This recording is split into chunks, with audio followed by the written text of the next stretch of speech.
According to John Kabat-Zinn, mindfulness can be cultivated through an approach that is based upon 7 key principles. Whether you're new to the practice of mindfulness or already maintaining a daily meditation or mindfulness routine, understanding and embracing these foundational attitudes is your power to unlocking the gifts of the mind, the body, and the present moment. The first of these pillars of mindfulness is non-judging or non-judgment. Our mind assesses and judges endlessly. It's part of our evolutionary development and necessary for fight or flight response to danger or threat. But some judgments on a personal level, in my experience, can become repetitive and unhelpful and may lead to one's general sense of well-being being a bit lower. The world isn't black and white. However, many of us see judgments as just that. Something is either good or bad. This is an automatic judgment that takes over and informs our choices in ways that we may not even realize. I've found that it's critical that I need to maintain an awareness of this. Not action, but awareness. One must be able to recognize judgments that we automatically make so that it's possible to work around them. Non-judging is, I guess, about becoming an impartial witness, an observer to our own experience. By developing an awareness of our insistent judgment of ourselves and our experiences and that of others. If we develop that awareness through mindfulness-based practices, by honing the attention in a particular way, we can draw out a neutral viewpoint. We can be curious and just let the judgments and dialogue go. The second pillar of mindfulness is patience. Patience in the act of understanding that things will unfold in their own beautiful way with time, even when we don't see immediate results. It's about giving yourself permission to take the time and space necessary for mindful practices without attachment to any particular outcome, and just see what unfolds. As the saying goes, patience is a virtue. The same point is made in the principles of mindfulness. You must understand that events in our lives will unfold in time. There's no need to rush things. We should each live in the moment for what it actually is and not become too transfixed on the future or swayed by past events. The third pillar of mindfulness is called the beginner's mind. So, too often we let our beliefs and what we think we know blind us from seeing things exactly as they are in front of us. With mindfulness meditation practices, we try to cultivate this fresh beginner's mind in which we try to see everything as far as possible like we were seeing it for the first time, without preconceived expectations. Who knows, like our new perspectives may lead to new beginnings. It's easy to lose ourselves if we begin to believe what we've heard, what we think we've seen, what we feel, what we experience as truth. This principle brings forward the idea that life is always changing. No matter, no moment or any second of the day is the same as the next. From now to now, nothing is the same. Everything is unique in its own nature and has infinite possibilities. The beginner's mind reminds us of this simplicity. The focus here is not to let, how can I explain this? Our experiences become filtered by our belief systems, what we think we know. The next pillar of mindfulness is trust. First is to develop trust in ourselves and our feelings. This is integral to meditation training. It's better to trust your own intuition, even if you make some mistakes along the way. Better that than always to look outside ourselves for direction or to listen too much to a variety of inputs. Be open and receptive to what you can learn from yourself and from external sources. But know that your intention and your own innate internal wisdom will guide you. Have trust in yourself, your beliefs and your intuition. This will help you find peace. Let yourself guide you. Trust that you're on the right path.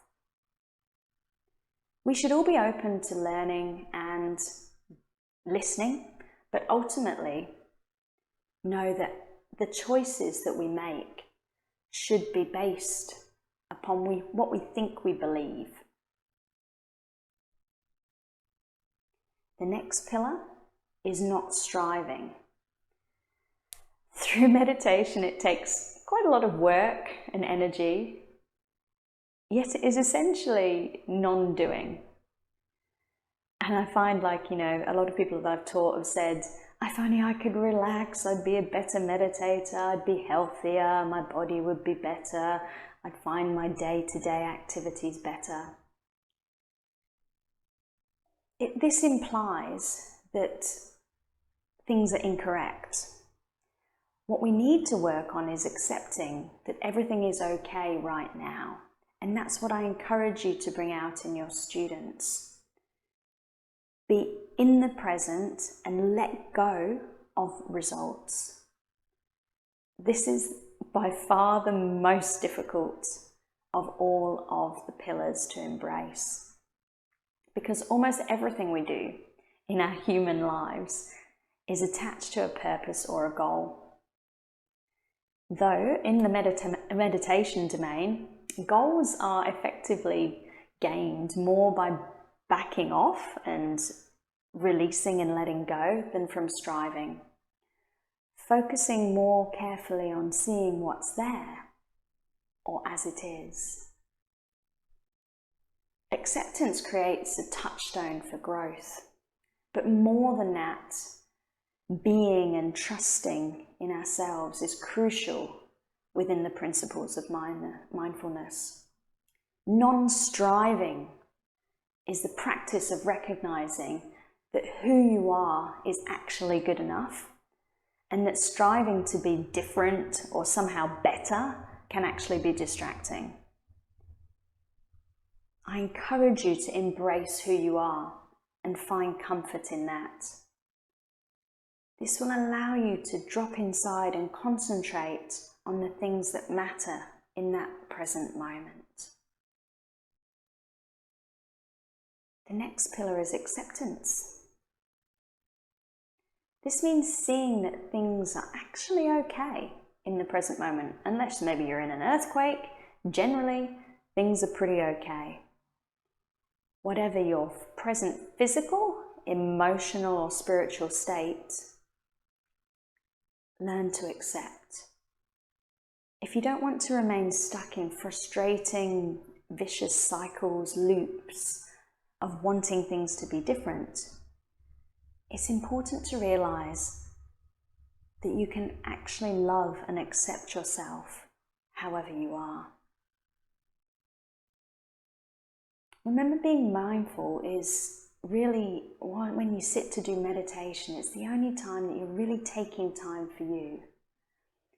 And a caveat to this is that taking acceptance as your mandate here, you really need to have a passive attitude and abandon your ego, who you think you are, and principles that govern your life.